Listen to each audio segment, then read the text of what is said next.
Hello, it's Karen, the Weekend Craftaholic. Thanks for joining me for the very last reveal of the Advent calendar. Now, if you've been watching along for the whole series, thank you so much for supporting my channel. If you got a calendar as well, I hope you find a little bit of inspiration. But wow, just look at this final gift. This Advent calendar is a bargain. Honestly, I don't know how they make any profit from it. It's absolutely fantastic. If you've not already got a little mini trimmer, you'll have seen throughout the past videos that I do. You definitely need one in your toolkit. So if you've not got one, you're going to absolutely love this. I'm going to probably do a little bit of comparison with the one that I've got. This is a Fiskars one that I've had for at least over 10 years. I do love the guillotine ones because you never need to replace the blades. The bigger one that I have, the Fiskars one, constantly needs replacing. So I'm going to put it through its paces. I'm going to see how small I can get these pieces cut by. So the blade's a bit stiff, I think, because it's new, but it is a heavier unit anyway than my Fiskars one, so it probably does feel a little bit sturdier. Pretty close. I'm not sure you would ever need to cut anything as small as that, but it just goes to show how precise this is. And I do always love using this instead of the one that I have the blade where I scroll down, because I do find that the Fiskars one gives a more accurate. The faster you put the blade down, the sharper the cut I find. So I'm just having a little play now. I'm just doing a 3x4, which is the standard size for my Memorydex cards, which I make a lot of these. So I'm just cutting that size out, and I'm just going to compare it against my mat as well. And you can see it's perfect sizing as well. I did realise as well, looking at this, that the Uniquely Creative one also has centimetres, not just inches. My Fiskars is just in inches. You can see I'm using my Fiskars one now, and you can see not quite as sharp. You can see it got a little bit of a bit stuck on the end, and that does happen now and again if I don't put it down fast enough, or if it's really thick paper.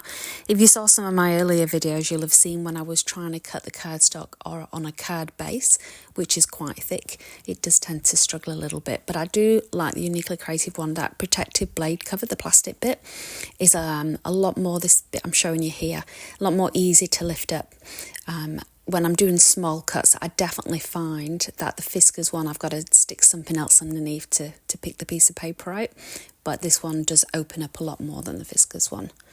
So very nice and sturdy, as I said. You can see here, I'm just showing you now where it's not as easy to lift that up.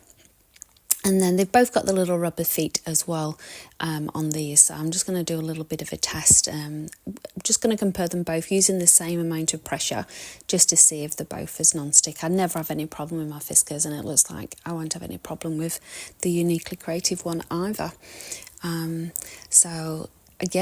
It's amazing. We've had lots of good tools in this kit. We've had the glue pens, even the embossing folder. That was one of my favourites. I was looking at that for some time. I've got a similar one with love hearts, and I absolutely love those. So I'm just going to show you some of the things that I've made throughout, just in case you haven't seen all of the videos. I have made a heap of cards, as well as Memorydex cards, as well as some scrapbook layouts, and I've still got heaps of the product left. That's my favourite card I've made so far, and even just showing you these now, I've remembered just how much I'd left them all piled up before I put them away, so I could show you. But what a great stash. There's still, I probably used maybe half of the products, maybe not even that much, so I've still got heaps more that I can make with this. And you see a lot of it, I have used the first collection. Can't remember the names of them. Is it Gypsy and Boho style? But I absolutely love these colours. They're just my jam, honestly. It couldn't have been more perfect for doing masculine and feminine. So here's a few more that I made, one in my pocket page notebook, and then a few more cards as well. This one is one of my favourite cards as well. And you would have seen just how easy they came together.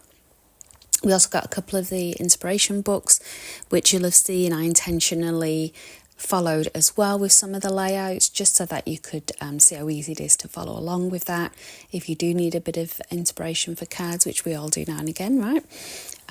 But yeah, we got metal dies, we got the the stamp as well as the embossing folder, and also the linen, the embellishments, which I always keep a nice stock of anyway. Even though if you saw the video yesterday, you'll realise that I forgot to actually use that product.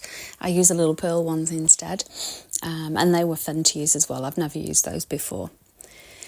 So I hope you enjoyed watching my little series. I'd love you to subscribe. I do use Uniquely Created products an awful lot. I love to support Australian businesses. I know a lot of you do watch from the US. They do ship international now if you're interested. I know the cost and the weight isn't ideal for shipping, but I've been doing it for years, buying American products. And as long as you pick the right time when the sales are on and you know you're going to get a lot of stock in the one shipment, it's not too bad. But thank you for watching. I hope you're having a fantastic festive period, enjoying a break, staying safe and looking after each other and spending time with your family and friends. I will see you in 2024. Thanks for watching.